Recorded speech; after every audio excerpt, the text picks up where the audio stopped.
साथ बच्चों, हिंदी की कक्षा में आपका स्वागत है।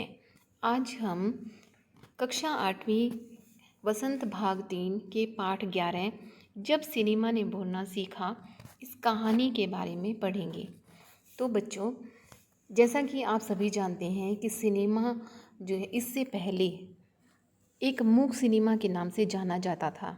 जब फिल्मों को देखा जाता था बिना आवाज़ के, बिना किसी वाणी के। तो सबसे पहले 14 मार्च 1931 की वह ऐतिहासिक तारीख थी जिस दिन भारतीय सिनेमा में एक बड़ा बदलाव आया था। उस दिन भारत के सिनेमा ने बोलना सीखा था।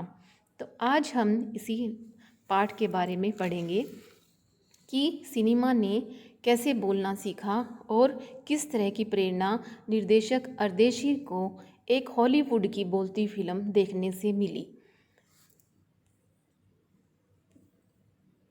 तो पाठ है बेटा, वे सभी सजीव हैं, सांस ले रहे हैं, 100% बोल रहे हैं। 78 मुर्दा इंसान जिंदा हो गए, उनको बोलते बातें करते देखो। देश की पहली सहवाग बोलती फिल्म आलम आरा के पोस्टरों पर विज्ञापन की ये पंक्तियाँ लिखी हुई हैं। तो सबसे पहले फिल्म बनी थी बेटा आलम आरा। 14 मार्च 1931 की वह ऐतिहासिक तारीख थी जिस दिन भारतीय सिनेमा में बड़े बदलाव का दिन था। इसी दिन पहली बार भारत के सिनेमा ने बोलना सीखा था। हालांकि वह दौर ऐसा था, वह एक ऐसा युग था जब मूक सिनेमा लोकप्रियता के यानी सबसे ज़्यादा पसंद किए जाने वाला उस शिखर पर था। पहली बोलती फिल्म जिस साल प्रदर्शित हुई उसी साल कई मूक फिल्में भी विभिन्न भाषाओं में बनी। अर्थात कहने का अर्थ है कि उस समय कई ऐसी फिल्मों का प्रदर्शन किया गया जिनमें आवाज़ नहीं आती थी, लेकिन उस समय बोलती फिल्मों का नया दौर शुरू हो गया था। तो पहली बोलती फिल्म आलम आरा बनाने वाले फिल्मकार थे अरदेशर एम ईरानी।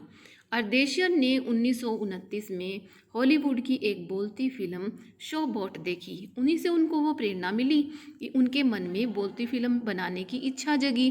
तो पारसी रंगमंच के एक लोकप्रिय नाटक को आधार बनाकर उन्होंने अपनी फिल्म की पटकथा लिखी, बनाई उन्होंने।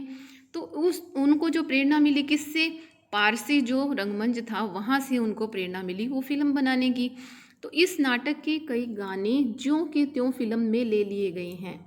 अर्थात उस समय इतना सिनेमा का प्रसार नहीं हुआ था कि जो उन गानों को और अच्छे ढंग से गाकर और उनको अपनी फिल्मों में प्रदर्शित किया जाता। तो उन्होंने वो गाने जैसे थे वैसे ही अपनी फिल्म के लिए ले लिए। तो एक इंटरव्यू में अरदेशर ने उस वक्त कहा था, हमारे पास कोई संवाद लेखक नहीं था, कोई गीतकार भी नहीं था, कोई संगीतकार भी नहीं था, तो कोई भी नहीं था, यानी ये सुविधाएं नहीं थी उस समय। तो इन सब की शुरुआत होनी थी। तो अरदेशर ने फिल्म के गानों के लिए क्या किया, उन्होंने खुद की धुन चुन ली। फिर फिल्म के संगीत में महज 3 वाद्य हैं, यानी उनके पास और कोई साधन नहीं थे संगीत बजाने के। तो तबला, हारमोनियम और वायलिन, इन 3 चीज़ों का उन्होंने इस्तेमाल किया अपनी फिल्म को बनाने के लिए और उसमें गानों को अच्छा जो है रूप देने के लिए। तो आलम आरा में संगीतकार या गीतकार में स्वतंत्र रूप से किसी का भी नाम नहीं डाला गया है, क्योंकि उनके पास जो है उचित ढंग से वो सभी सुविधाएं नहीं थी जो वो फिल्म में प्रदर्शित कर सकते। लेकिन फिर देखो इस फिल्म में जो प्लेबैक सिंगर यानी पार्श्व गायक बने वो थे WM खान। उनका पहला गाना था दे दे खुदा के नाम पर प्यारे अगर देने की ताकत है। तो उनका ये पहला गाना लिखा था। आलम आरा का संगीत उस समय डिस्क फॉर्म में रिकॉर्ड नहीं किया जा सका।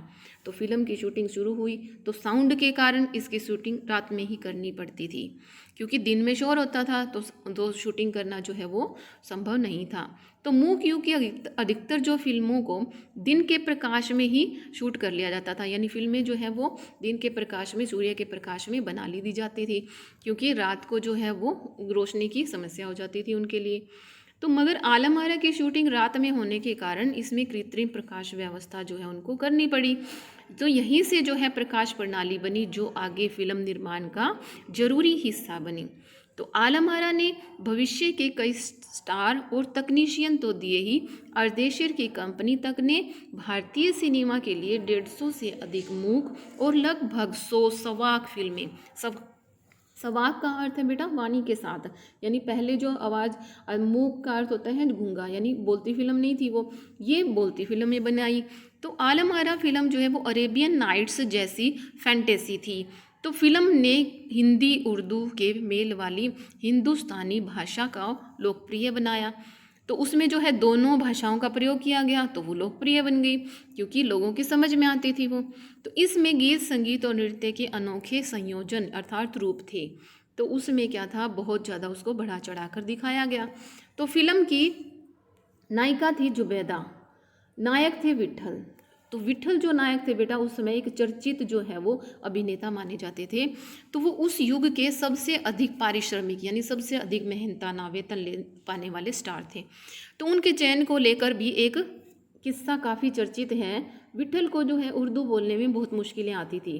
पहले उनका बतौर नायक चयन किया गया, मगर इसी कमी के कारण उन्हें हटाकर उनकी जगह महबूब को नायक बना दिया गया। विट्ठल नाराज हो गए और अपना हक पाने के लिए उन्होंने मुकदमा कर दिया। तो उस युग में उनका मुकदमा मोहम्मद अली जिन्ना ने लड़ा, जो तब के मशहूर वकील हुआ करते थे। विट्ठल मुकदमा जीते और भारत की पहली बोलती फिल्म के नायक बने। उनकी कामयाबी आगे भी जारी रही। मराठी और हिंदी फिल्मों में वे लंबे समय तक नायक और स्टंटमैन के रूप में सक्रिय रहे। तो इसके अलावा आलम आरा में सोहराब मोदी, पृथ्वीराज कपूर, याकूब और जगदीश सेठी जैसे अभिनेता भी मौजूद रहे, क्योंकि फिल्म जो है बेटा एक ही अभिनेता के होने से तो उस सफलता प्राप्त नहीं होती, उसमें और अभिनेताओं को भी लिया गया और जो आगे चलकर फिल्म उद्योग के प्रमुख स्तंभ बन गए। तो यह फिल्म कब प्रदर्शित की गई? 14 मार्च 1931 को मुंबई के मैजेस्टिक सिनेमा में प्रदर्शित हुई। तो फिल्म 8 सप्ताह तक हाउसफुल चली और भीड़ इतनी उमड़ती थी कि पुलिस के लिए नियंत्रण करना मुश्किल हो जाया करता था। तो समीक्षकों ने इसे भड़कीली फैंटेसी फिल्म जो है वो करार दिया, क्योंकि उसको देखने के लिए लोगों की बहुत ज़्यादा भीड़ लग गई। मगर दर्शकों के लिए यह फिल्म एक अनोखा अनुभव थी। यह फिल्म बहुत लंबी थी, कितनी? 10,000 फुट लंबी, और इसे 4 महीनों की कड़ी मेहनत से तैयार किया गया था। सवाक फिल्मों के लिए पौराणिक कथाओं, पारसी रंगमंच के नाटकों, अरबी प्रेम कथाओं को विषय के रूप में चुना गया। अब जो बोलने वाली फिल्में थी उनके लिए उनको क्या चाहिए था? सामग्री चाहिए थी, मटेरियल चाहिए था। तो उसके लिए उन्होंने क्या आधार बनाया? जो पुराणों से संबंधित कहानियाँ थी और जो पारसी रंगमंच के नाटक थे और जो अरबी प्रेम कथा थी, उनको क्या किया? अपने हिंदी में और उर्दू में उनका रूपांतरण कर दिया। और इनके अलावा कई सामाजिक विषयों वाली फिल्में भी इन्होंने बना दी। ऐसी ही एक फिल्म थी खुदा की शान। तो उसमें एक किरदार जो है वो महात्मा गांधी जैसा था। तो इसके कारण सवाक सिनेमा को ब्रिटिश प्रशासकों की तीखी नज़र का सामना करना पड़ा, क्योंकि उसमें उन्होंने एक जो है अभिनेता महात्मा गांधी जैसा रख दिया। तो उसको उसका जो है क्या भूमिका दे दी करने के लिए महात्मा गांधी जी की। तो सवाक फिल्मों के नए दौर की शुरुआत कराने वाले निर्माता निर्देशक अर्देशीर इतने विनम्र थे कि जब 1956 में आलम आरा के प्रदर्शन के 25 वर्ष पूरे होने पर उन्हें सम्मानित किया गया था। तो उन्हें क्या कहा गया? भारतीय सवाक फिल्मों का पिता कहा गया। तो उन्होंने उस मौके पर कहा था, मुझे इतना बड़ा खिताब देने की, मुझे इतना बड़ा इनाम देने की कोई ज़रूरत नहीं है। मैंने तो देश के लिए अपने हिस्से का जो ज़रूरी योगदान है वो दिया है।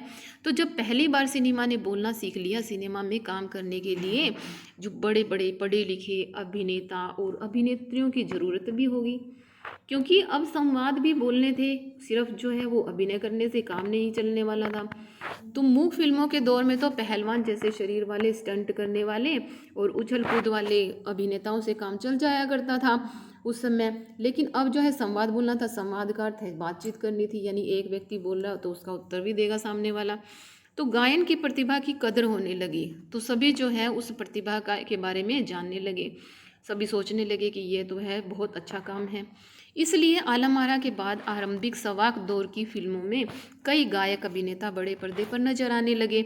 हिंदी उर्दू भाषाओं का महत्व जो है वो बढ़ने लगा, क्योंकि फिल्में बनने लगी तो लोगों का जो है वो क्या हो गया? रुझान उस तरफ बढ़ने लगा। सिनेमा में देह और तकनीक की भाषा की जगह जन प्रचलित बोलचाल की भाषाओं का दाखिला हुआ। तो जन प्रचलित का अर्थ होता है बेटा जो हम आम जो बोलचाल की भाषा होती है, जो सामान्य लोगों की सहज ही संपर्क में आ जाए, उनको समझ में आ जाए। तो सिनेमा जो है वो ज़्यादा क्या हो गया, देसी हो गया, यानी हम अपने बात को भी जो है उसमें प्रयोग करने लगे। एक तरह की नई आज़ादी थी जिससे आगे चलकर हमारे दैनिक और सार्वजनिक जीवन का प्रतिबिंब फिल्मों में बेहतर होकर उभरने लगा। अभिनेताओं और अभिनेत्रियों की लोकप्रियता का असर उस दौर के दर्शकों पर खूब पड़ रहा था, क्योंकि माधुरी जो नाम की एक फिल्म थी उसमें नायिका सुलोचना की हेयर स्टाइल उस दौर में औरतों में लोकप्रिय थी। क्योंकि कहते हैं ना कि कोई एक चीज़ अगर प्रसिद्ध हो जाए तो वो उसकी सभी नकल करने लग जाते हैं। तो एक माधुरी नाम की फिल्म में एक नायिका थी सुलोचना, उसकी हेयर स्टाइल जो है वो उसको सभी औरतें पसंद करती थी। तो औरतें अपनी केश सज्जा उसी तरह कर रही थी कि जिस तरह से वो करती थी, अपने बालों को संवार के रखती थी। तो अरदेशन ईरानी की फिल्मों में भारतीय के अलावा ईरानी कलाकारों ने भी अभिनय किया, यानी कि उन्होंने केवल अपनी फिल्मों में भारतीय फिल्मकारों को ही नहीं लिया, जो ईरानी कलाकार थे उनको को भी लिया गया। तो स्वयं आलम आरा जो थी वो भारत के अलावा श्रीलंका, बर्मा और पश्चिम एशिया इन देशों में भी बहुत ज़्यादा पसंद की गई। तो भारतीय सिनेमा के जनक फाल्के को सवाक सिनेमा के जनक अरदेशर ईरानी की उपलब्धि को अपनाना ही था, क्योंकि वहाँ से सिनेमा का एक नया युग शुरू हो गया था।